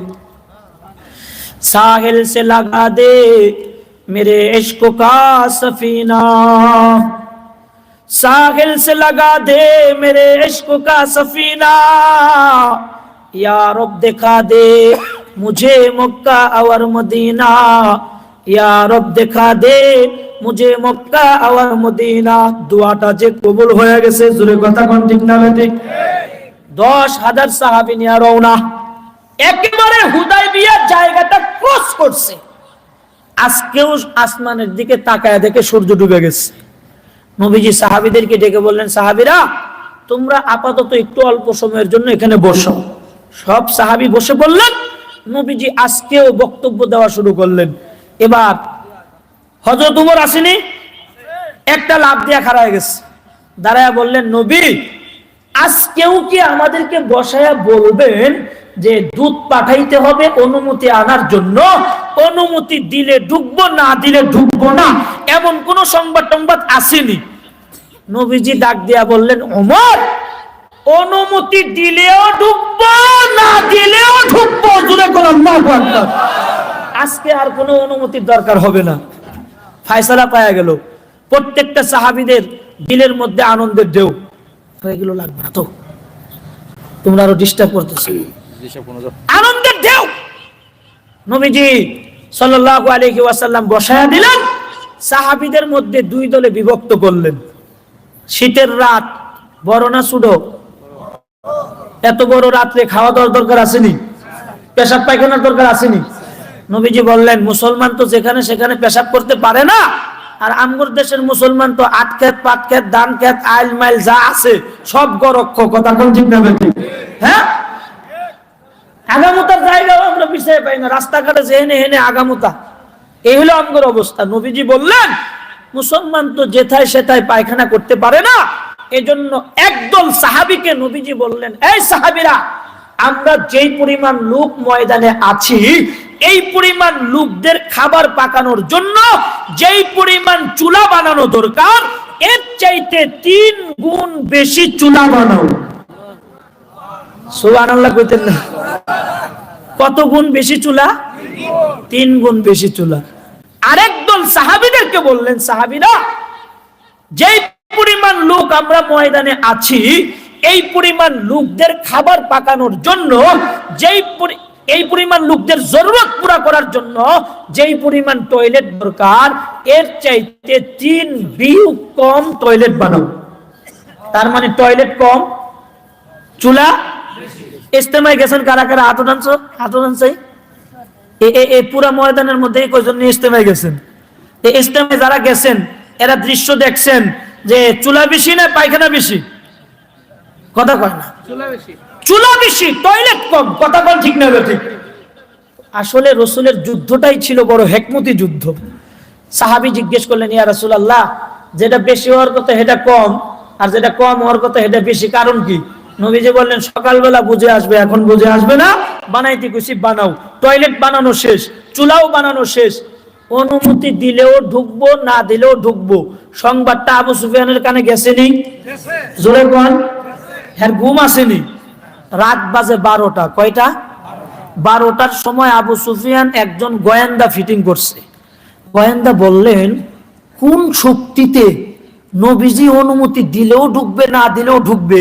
তার মানে শক্তি তো তাহলে কম নিয়ে আসে নাই, শক্তি মাপতে হবে। কি পরিমাণ লোক নিয়ে আসছে এর একটা সুনির্দিষ্ট গণনা আগে আমার কাছে নিয়ে আসো। গোয়েন্দা চলে গেল পাহাড়ের চূড়ায়। পাহাড়ের চূড়ায় উঠে দেখে মাঠ ভর্তি আগুন আর আগুন দেখা যায়। বলেন না একটু সুবহানাল্লাহ? গোয়েন্দা রিপোর্ট করতেছে, ক্যালকুলেশন করতেছে, এক একটা চুলার দৈর্ঘ্য প্রস্থ যেই পরিমাণ দেখা যায়, কমপক্ষে এক একটা চুলার মধ্যে 500 লোকের খানার পাক হবে। মনে হয় আপনারা ওয়াজ বুঝতেছেন না। তা আল্লাহু আকবার, সুবহানাল্লাহ, আওয়াজ তো আসতে গেছে, জোরে কোন একটু আল্লাহু আকবার। কত লোকের খানার পাক? কমপক্ষে 500। গোয়েন্দা একটা চিন্তা ভাবনা করে দেখলো, বাদ দিলাম 400, ধরলাম সর্বনিম্ন 100। কত? এক একটা চুলার ভিতরে যদি সর্বনিম্ন 100 লোকের খানার পাকও করা হয়, চুলা অনুসারে আনুমানিক ময়দানের লোক হবে কমপক্ষে 50,000। এটাও সুবহানাল্লাহ আসতে পেলেন কারণ দেখি না, সুবহানাল্লাহ আলহামদুলিল্লাহ আল্লাহু আকবার আওয়াজের, এই জোরে আওয়াজের ফজিলতটাও আপনাকে হুনাইতে হইবে এখন না। এগুলো হুনাইতে গেলে তো আবার রাত বেশি হয়ে যাবে। বুখারী শরীফের হাদিস আছে, কেউ যদি সুবহানাল্লাহ আলহামদুলিল্লাহ আল্লাহু আকবার আওয়াজটা জোরে দেয়, একটা সুন্নতের আমল জিন্দা করার নেকি তার আমলে জমা হয়। কেন হবে? আল্লাহু আকবার জোরে দিলে আওয়াজ যতদূর পর্যন্ত যাবে, ইবলিস শয়তানের আসর থেকে মুমিন তত নিরাপদ থাকবে। এ কারণেই ফ্যাসিস্ট সরকার যখন ছিল, তখন স্টেজের ভিতরে নারায়ে তাকবীর আল্লাহু আকবার শুনলে পরে ইবলিস শয়তানের আত্মীয়-স্বজন যত নেতারা ছিল, এগোর মাথা খারাপ হয়ে যেত। এর আল্লাহু আকবারের আওয়াজ শুনতে পারতো না। কথা কোন ঠিক না বেঠিক? ওই নারায়ে তাকবীর আল্লাহু আকবার শুনলেই মনে হইতো যেন আজকে কিয়ামত হয়ে যাবে রে, মৌলবীর সাপোর্ট বেড়ে গেতেছে রে, ইসলামের সাপোর্ট বেড়ে গেতেছে রে, না না তাকবীর তাকবীর দেওয়া যাবে না। এজন্য ওই সমস্ত ফ্যাসিস্ট সরকারের দোসরদের জানানোর জন্য, শোনানোর জন্য একটু জোরে আল্লাহু আকবার দিয়া বলেন আমাদের মালিক কে? আল্লাহ। আরো একটু জোরে বলতে হবে মালিক কে? সুন্নাত জিন্দা হওয়ার আমল নেকি জমা হয়ে গেল। এক নাম্বার। 2 নাম্বার, কেউ যদি আল্লাহকে আল্লাহ বলে একটা ডাক দেয়, কয়টা ডাক? একটা ডাক যদি দেয়, তার পিছনের জিন্দেগীর সব গুনাহ আল্লাহ মাফ করে দেন। হায় হায় হায়, মুহতামিম সাহেব আজকে কামরাজে কি গড়াইলো, এই একটা মাহফিল দিয়া সবাই আজকে নিষ্পাপ বানায় দিল। সবাই তো আপনারা একবার আল্লাহু আকবার বলছেন তো নিষ্পাপ হয়ে গেছে, সব গুনাহ মাফ হয়ে গেছে। কি কাজটাই না করছে। এই ব্যক্তিটারে মাথায় নিয়ে নাচা দরকার। কথা কোন ঠিক না বেঠিক? হায় হায়, এরকম মাহফিল প্রতি বছর দরকার আসেনি? জোরে কোন দরকার আসেনি? তো রাসূল করিম সাল্লাল্লাহু আলাইহি ওয়াসাল্লাম চুলা বানাইলেন, গোয়েন্দা রিপোর্ট করলো এক একটা চুলার ভিতরে যদি কমপক্ষে 100 লোকের খানার পাকও করা হয়, আনুমানিক ময়দানে চুলা অনুসারে লোক আছে 50,000। আবু সুফিয়ানের কাছে যায়, কয় বাপের কাল্লা জীবন হারাইতে রাজি না, আমি গেলাম, আমি ভাগলাম, তুমি যুদ্ধ করো। আবু সুফিয়ান ডাকতে কয়, এই বেটা এদিকে আয়, নুন কি আমার কাজ না মুহাম্মদের? ধরো মিয়া নুন, তোমার নুনই খাই। তোমার হারা গুড়া মক্কা মিলে এনে 3,000, আর মুহাম্মদুর রাসূলুল্লাহ নিয়ে এসে 50,000। আবু সুফিয়ানের মাথা নষ্ট, সর্বনাশ। এই বেটা, গাঁজা খাইয়া হিসাব করছত না মদ খাইয়া হিসাব করছত? না, আমি অঙ্কের মাস্টার, সুস্থ দেমাকে হিসাব করছি। বিশ্বাস না হয় আমার পরে আরো কেউ পাঠাইয়া দেহ, গণনায় বেশি হবে কম হবে না। কারণ আমি তো 500 করে ক্যালকুলেশন করছি, সব বাদ দিয়ে সর্বনিম্ন 100 ধরছি। কত? 100 ধরেও হিসাবে এসে 50,000 পাঠাইয়া দেখবো। আবু সুফিয়ানের তো মাথা নষ্ট, ঘুম নাই, ঘুমায় ঘুম নাই। এই ছাত্রদের জনসমুদ্র দেখে শেখ হাসিনার ঘুম যেমন হারাম হয়েছিল, ওই জামানায় আবু সুফিয়ানের ঘুম তেমন হারাম হয়েছে। কথা কোন ঠিক না বেঠিক? আর হুজুরের কথা কোন ঠিক না বেঠিক? ওলি পোকার মতো কইতনি বাইরে হয়ে যায়, কইতনি বাইরে। হ্যাঁ, পুরো দেখি ময়দান কানা কানা, কইতনি বাইরে। এই আন্দোলন কেমনে শুরু করলো? আল্লাহু আকবার, আল্লাহ। হায় হায় হায় হায়, ছোট্ট একটা স্লিপ হয়ে গেছে, 40 মিনিটও সময় পায় নাই। বক্তব্য দিতে চাইছিল 5 মিনিটের জন্য। কত মিনিট? জীবনে বহু বক্তব্য দিয়েছে কোরআন হাদিসকে অবমাননা করে। ঠিকটা যদি আসতে কোন, তাইলে ইমানের সমস্যা আছে। জোরে কথা কোন ঠিক না? বহুত মৌলবীকে স্টেজে বসায় রেখে 20 মিনিট বয়ান চলে গেছে। এই মৌলবীর বক্তব্যের চাইতে ফ্যাসিস্ট সরকারের জানোয়ারদের স্বভাব এমন ছিল, কোরআন হাদিসের বয়ান বন্ধ, আগে 20 মিনিট আমার বক্তব্য চলবে, আবার মৌলবী পরে বক্তব্য দিবে। এমন উচ্ছৃঙ্খলতার সাথে দীর্ঘ 16টি বৎসর পর্যন্ত এদেশের উলামায়ে একরামকে জিহ্বায় কামড় দিয়ে বয়ান করতে হয়েছে। কথা বলেন ঠিক না বেঠিক? মালিক এত বেশি পরিমাণে রাগ হয়েছে, একটু পরে দেন, একটু পরে দেন, এত বেশি পরিমাণে রাগ হয়েছে, রাগান্বিত হওয়ার কারণে যাওয়ার সময় বলেছিল 5টা মিনিট শুধু বক্তব্য দিব জাতির উদ্দেশ্যে।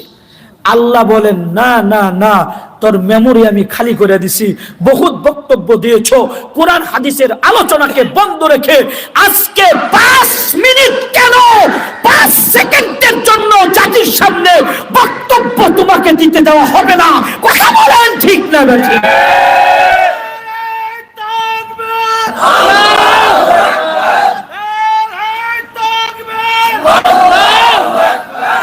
ইসলামের শত্রুরা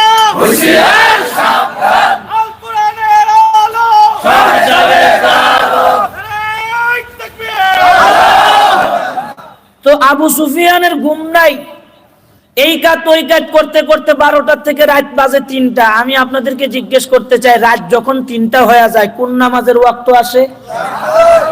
মাশাআল্লাহ, ওয়াজ তো সবাই বুঝেন। কোন নামাজের ওয়াক্ত? আচ্ছা, আমি জিজ্ঞেস করতে চাই, এক এলাকার ভিতরে তাহাজ্জুদের নামাজ 100-র মধ্যে সবাই পড়ে না 20% আর 80%? তার মানে 100-র মধ্যে 20% তাহাজ্জুদ পড়ে আর 80% ঘুমায়। ইজতেমায় যারা গেছেন একই হালত, চরমনায় যারা গেছেন একই হালত। কথা কোন ঠিক না বেঠি? এবার রাতের 3টায় গোয়েন্দা ফিটিং করছে 2 জন। কতজন? 2 জন গোয়েন্দারে ডাক দিয়া বলতেছে, এই গোয়েন্দারা শুনো, আগের জনে কি আবুল তাবুল হিসাব কিতাব দিছে, মোহাম্মদ 2 বছরে 50,000 কইতে পাইবো কত? আমার গোটা হারাম মক্কা মিলে এনে 3,000 এই কোত্থেকে পাইবো? একটা সুনির্দিষ্ট গণনা আইনা দিবা, যদি গণনাটা সঠিক হয় একটা বিশাল বড় পুরস্কার আছে তোমাদের জন্য। কয় কোনো অসুবিধা নাই, আমরা অঙ্কের মাস্টার, হিসাব কিতাবে ভুল করা আমাদের স্বভাব না, নিশ্চিন্ত মনে থাকেন, সঠিক সময়ে সঠিক হিসাব আপনার কাছে পৌঁছে যাবে। 2 জন গোয়েন্দা চলে গেল পাহাড়ের চূড়ার উপর উঠে, এবার পায়খানার দিকে তাকায় দেখে এক একটা টয়লেটের সামনে বিশাল বড় বড় লাইন। সুবহানাল্লাহ কইতেন না? আর একটু জোরে কর না সুবহানাল্লাহ। এবার কত পার্সেন্ট উঠছে তাহাজ্জুদ করতে? জোরে কোন? 2 জন গোয়েন্দা বুদ্ধি পরামর্শ করে বিশ্লেষণ করে দেখলো যে 20% উঠছে তাহাজ্জুদ করতে আর 80% আছে তাঁবুর ভিতরে। 20% টয়লেটের সামনে যোগ বিয়োগ গুণ মিলায় দেখে যে 20% টয়লেটের সামনে আছে এত আর 80% তাঁবুর ভিতরে আছে এত। টয়লেট আর তাঁবু মিলায়া লোক আছে আনুমানিক ময়দানের ভিতরে 52,000। সুবহানাল্লাহ কইতেন না? আগের জনে দিছে 50,000, এই 2 জনে গেছে 2 জনে 2,000 বোনাস দিছে। এই 2 জনে মিল্লা বুদ্ধি শুদ্ধি করে কয়, খাইছে আমারে 1 লাইছে গণনা করতে, হ্যাঁ দিয়ে আম করছে তো বড় মাস্টার। সর্বনাশ। আবু সুফিয়ানের কাছে যায় কয়, বাপের কেল্লা জীবন হারাইতে রাজি না, আমি ভাগলাম, তোমরা যুদ্ধ করো না। ডাক দিয়ে কয়, বেটা এদিকে আয়। 2 জন পাঠাইলাম, ঘটনা কি? আগের জনে যে গণনা করছে একটাও ভুল হয় নাই, ও তো কমায় কইছে আমগর 2 জনকে 2,000 বোনাস দিয়ে দিচ্ছে। তার মানে লোক আছে 52,000। আবু সুফিয়ান কয়, সর্বনাশ। এবার গোটা মক্কায় খবর পৌঁছায় দেওয়া হলো, মুহাম্মদ প্রায় 50,000 লোক নিয়ে ঢুকতেছে, তোমরা যার যার অবস্থান থেকে পলায়ন করে নিরাপত্তা নিশ্চিত করার জন্য কেউ গুহার ভিতরে চলে যাও, পাহাড়ের চূড়ায় চলে যাও। এলান চলে গেল মুহাম্মদুর রাসূলুল্লাহ সুবে সাদেক হওয়ার সাথে সাথে কাফেলা নিয়ে ঢুকে গেল। 50,000 না 10,000? জোরে কোন? আরো জোরে? জোরে হইল না? আরো জোরে? জোরে কোন? ঢুকে গেল। এবার মুহাম্মদুর রাসূলুল্লাহ হযরত বেলালকে ডাক দিয়া বললেন, কালা সাহাবী না দোলা সাহাবী? একেবারে কালো হাফসি সাহাবী, তাও আবার তুতলা। এই সাহাবীকে ডেকে বললেন, বেলাল, বহুদিন হয়ে যায় কাবায় তুমি আজান দাও না, এবার তোমার আজানের সুরে গোটা মক্কাকে মুখরিত করো। সুবহানাল্লাহ। বিনা যুদ্ধে মক্কা মুহাম্মদের হাতে চলে আসলো। বেলালি কণ্ঠের আজানে গোটা মক্কা মুখরিত হয়ে গেল। মক্কার জমিনের বড় বড় কিছু নেতা, এই কথাটাও কিন্তু ফ্যাসিস্টের সাথে মিল আছে, খুব খেয়াল করে শুনেন। বড় বড় কিছু নেতা রয়ে গেল মক্কায়, আসেনি আমগো বাংলাদেশে? কিছু কিছু বাঁচছে, কিছু কিছু বাংলাদেশে এখনো আছে। কথা কোন ঠিক না ঠিক? এটির কপালে নতুন করে মায়ের এসে মায়ের। রাজি আছেন না আপনারা? রাজি আছেন না? এই কারা কারা রাজি আছেন মায়ের জন্য লেগে একটু হাত উঠে দেখানছে। যদি খালি ইসকনের দালালদের সাথে কাউকে ঘুরতে দেখা যায়, ষড়যন্ত্রকারীদের সাথে কোনো বৈঠকে পাওয়া যায়, বাংলাদেশের জমিন তোমাদের জন্য অবাঞ্ছিত ঘোষণা করা হবে, অবাঞ্ছিত ঘোষণা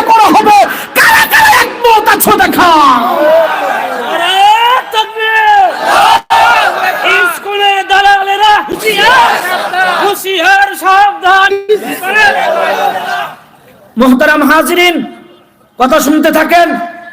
বড় বড় নেতারা রয়ে চিন্তা করলো, এই অবস্থায় যদি আমরা ভেগে যাই, ভবিষ্যতে মক্কা আবারও আমগোর হাতে আসবে। চিন্তাটা কত ভুল চিন্তা!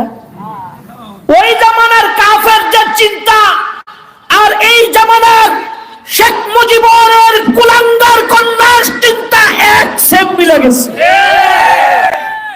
শেখ মুজিবের একটা কুলাঙ্গার, আর ওই কুলাঙ্গারের কন্যার চিন্তাও একই চিন্তা। হ্যাঁ, এখনো বয়ে বয়ে চিন্তা করতেছে, ভবিষ্যতে বাংলাদেশের পতাকা আবারও আমার হাতে আসবে। জোরে কথা কোন, ঠিক না ঠিক? আসবে? জোরে কোন। দিবেন? আবারও দিবেন? 100 বছর যেই ভুল করেছেন, এই ভুল আর করা যাবে? জোরে বলেন, করা যাবে? দোস্ত আহমদ, দাদা বাবুদের দেশ থেকে বসে যদি কেউ নতুন করে ষড়যন্ত্রের শর্টকাট করার দুঃসাহস করে, আমি আপনাদেরকে জিজ্ঞেস করতে চাই, আল্লামা আব্দুল হামিদ মধুপুরের পিসা হুজুরের পক্ষ থেকে, মামুনুল হকের পক্ষ থেকে, আইয়ুবের পক্ষ থেকে আবার যদি নতুন করে শাপলা চত্বরের ডাক দেওয়া হয়, শাপলা চত্বর কায়েম করে দাদা বাবুদের দূষণদেরকে ধ্বংস করার জন্য কে কে প্রস্তুত আছো? কে কে প্রস্তুত আছো?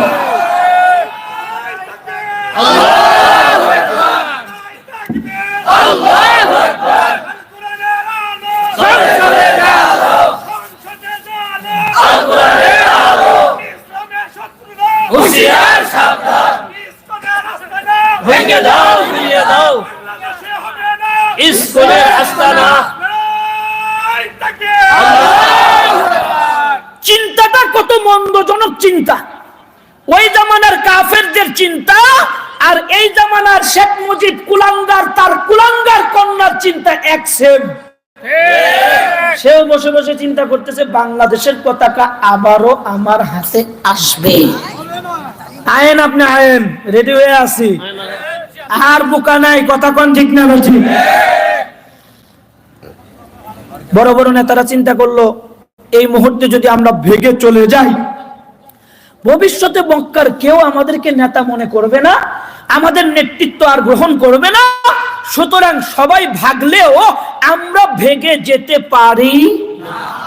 রয়ে গেল 3-4 জন বড় বড় নেতা, আবু সুফিয়ান সহ। এর মধ্যে 2 জন নেতা এক ঘরের ভিতরে ঢুইকা দরজা বন্ধ কইরা 2 জনে 2টা মন্তব্য করলো বেলালের আযানকে নিয়ে। এখনই আমি আমার বিষয়ের দিকে চলে আসছি। কোন জিনিস আল্লাহর কাছে মানুষকে দামি বানায়, এই বিষয়ের দিকে আসতেছি। মুহতারাম হাজিরিন, বেলালকে নিয়ে কটাক্ষ করলো। একজনে দাঁড়ায় বলল, আলহামদুলিল্লাহিল্লাযী, ওই সত্তার শুকরিয়া যেই সত্তা বেলালের মতো কাক কুৎসিত নির্বংশ এক কালো ব্যক্তির আযান শোনার আগে আল্লাহ আমার 14 পুরুষরে নিয়ে গেছে। কি কইতেইব? জোরে কোন। আরেকজনে একটা মন্তব্য করে বলল, আলহামদুলিল্লাহিল্লাযী, ওই সত্তার শুকরিয়া যেই সত্তা বেলালের মতো তুতলা ব্যক্তির আযান শোনার আগে আল্লাহ আমার 14 পুরুষরে নিয়ে গেছে। এই 2 জনে 2টা মন্তব্য কইরা বড় নেতা আবু সুফিয়ানের কাছে গেছে, যা বলতেছে, নেতাজি, আমরা 2 জনে ঘরের ভিতরে ঢুইকা দিলকে সান্ত্বনা দেওয়ার জন্য 2টা মন্তব্য করেছি। এখন আপনার মন্তব্যের আশায় আমরা বসে আছি, আপনিও একটু আমাদের সাথে মিলায় একটা মন্তব্য করেন। আবু সুফিয়ান কই, না, আমি কোনো মন্তব্য করতে পারবো না, কারণ আমি ভালো করে জানি আব্দুল্লাহর বেটা মুহাম্মদের ব্যাপারে মন্তব্য করতে দেরি হয়, মন্তব্যকারীদের 14 গোষ্ঠীর বংশশুদ্ধার লিস্টি পাঠাইতে আল্লাহ পাক দেরি করে। সুবহানাল্লাহ। মন্তব্য করছো না, সংবাদ আইতে বেশি দেরি হইব না, দেখো না একটু পরে কি হয়। সুবহানাল্লাহ। মন্তব্য করতে দেরি হইছে, গোষ্ঠী শুদ্ধা, বংশ শুদ্ধা পরিচয় আল্লাহ পাক তুইরা আয়াতটা জমিনে পাঠাইতে আর দেরি করে। যেই আয়াত আমি আজকে আপনাদের খেদমতে তেলাওয়াত করেছি, সূরা হুজুরাতের 41 নম্বর আয়াত আল্লাহ জমিনে পাঠাইয়া দিলেন। ইয়া আইয়ুহান নাসু ইন্না খলাকনাকুম মিন যাকারিন ওয়া উনসা, হে দুনিয়া সকলেরা, হিন্দু বৌদ্ধ খ্রিস্টান মুসলমান যা আছে সব ঢুকছে। হে দুনিয়ার লোক সকলেরা শুনো, ইন্না খলাকনাকুম মিন যাকারিন ওয়া উনসা ওয়া জাআলনাকুম শুউবা, আমি কিন্তু তোমাদেরকে তৈরি করছি এক ফোঁটা নাপাক পানি দিয়া। তোমাদের মার গর্ভে পাঠায়া 10 মাস 10 দিন তোমাদেরকে নাপাক রক্ত খাওয়ায়া পালছি। পরিচয় দিতেছে আল্লাহ পাক। গর্ব করো, অহংকার করো, চেহারার গর্ব করো, বংশের গর্ব করো, ক্ষমতার দাপট দেখাও। এ সমস্ত ক্ষমতা দিয়া কিন্তু আল্লাহর কাছে দামি হইতে পারবা না। দামি হওয়ার জন্য শর্ত কি? শুউবা ওয়াকাবাইলা লিতাআরাফু ইন্না আকরামাকুম ইনদাল্লাহি আতকাকুম। আমি তোমাদেরকে কাউকে সাইয়েদ বংশে, কাউকে ভুইয়া বংশে, কাউকে মির্জা বংশে, কাউকে কুরাইশ বংশে, কাউকে পিসাবের ঘরে, কাউকে নেতার ঘরে, কাউকে সুন্দর চেহারা দিয়া, কাউকে কালো বানায়া জমিনে পাঠাইছি। এই সমস্ত বংশ আমার কাছে, এই সমস্ত বংশ দিয়ে কেউ আমি আল্লাহর কাছে দামি হইতে পারবা না। দামি হওয়ার জন্য একমাত্র শর্ত হলো ইন্না আকরামাকুম ইনদাল্লাহি আতকাকুম। ইত্তাকুল্লাহ। যদি কালো হও, যার ভিতরে আল্লাহর ভয় বেশি পাওয়া যাবে, সে আমার কাছে দামি। কথা কোন ঠিক না ঠিক? হযরত বেলাল কালো ছিল না ধলা? জোরে কোন, আরো জোরে। দামটা কত বেশি ছিল বলবো একটু? নবীজি মিরাজে গেছে, যাওয়ার পরে জান্নাতে ঢুকলেন, ঢুকে দেখে যে খরমের আওয়াজ পাওয়া যায়, টক টক টক টক আওয়াজ। নবীজি জিব্রাইল জিজ্ঞেস করলেন, ও জিব্রাইল, এই আওয়াজটা তো আমার কাছে অনেক পরিচিত আওয়াজ মনে হচ্ছে। নবীজি বললেন, জিব্রাইল বললেন, হ্যাঁ এটা তো আপনার কাছে পরিচিত মনে হবেই, এই আওয়াজটা আপনি প্রতিদিন শুনেন। প্রতিদিন শুনে মানে? হ্যাঁ, আপনার বেলালের আওয়াজ। আপনি যখন মসজিদে নববী থেকে বের হন, আপনাকে ইস্তেকবাল করে করে বেলাল আপনাকে ইমামের মুসাল্লাতে দাঁড় করায়া দেয়। আপনি যেখানেই যান, বেলাল আপনার আগে আগে রাহবারি করে। বেলাল প্রতিদিন আল্লাহর কাছে দোয়া করে, আল্লাহ আমি কি মৃত্যুর পরেও জান্নাতে গিয়ে আমার নবীকে রাহবারি করতে পারবো? বেলালের এই দোয়াটা আল্লাহ কবুল করছে। ও নবী, আপনি জান্নাতে যখন ঢুকবেন, হযরত বেলাল আপনাকে জান্নাতের ভিতরেও রাহবারি করবে। ব্যক্তিটা কিন্তু কালো, কিন্তু আল্লাহর কাছে কত দামি। এই শুনেন, মাহে রমজান, নবীজি সেহরি খাচ্ছে। এমন অবস্থায় সেহরি খাওয়ার সময় একেবারে শেষ পর্যায়ে বেলাল এসে দেখলেন নবীজি এখনো খাচ্ছে। বেলাল এসে বললেন, আল্লাহর নবী খাওয়া দাওয়া বন্ধ করেন, সময় তো শেষ পর্যায়ে। নবীজি সাল্লাল্লাহু আলাইহি ওয়াসাল্লাম বেলালের দিকে তাকায় একটা মুস্কি হেসে দিয়ে আবারও খাচ্ছে। এই কথাটা বলে বেলাল চলে গেল আজান দেওয়ার জন্য। আজানের মুসাল্লাতে দাঁড়ায় গেছে। এমন অবস্থায় বেলালের চিন্তা হলো যে আমি নবীকে দেখে আসলাম খাইতে, নবীজি কি এখনো খাচ্ছে কিনা আরেকবার একটু দেখে আসি।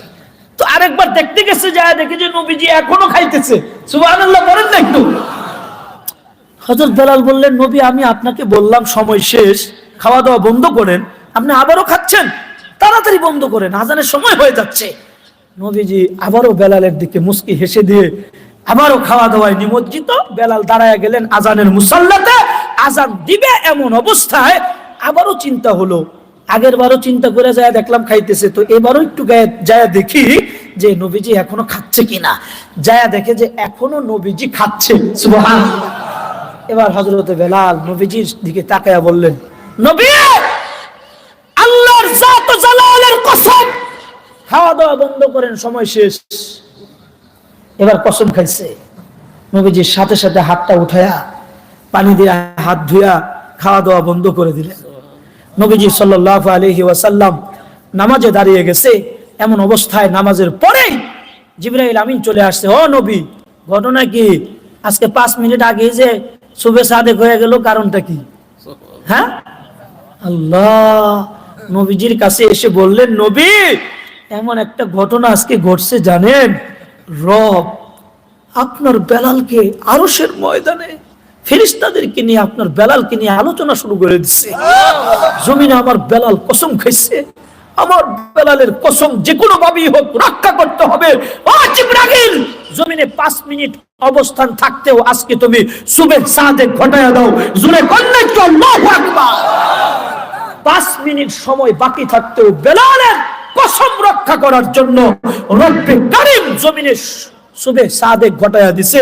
যেই বেলালের কসম রক্ষা করার জন্য আল্লাহ পাক এত মর্যাদা দিতে পারে, ওই বেলাল কালো হওয়ার পরেও দামি হইছে কোন জিনিস দিয়া?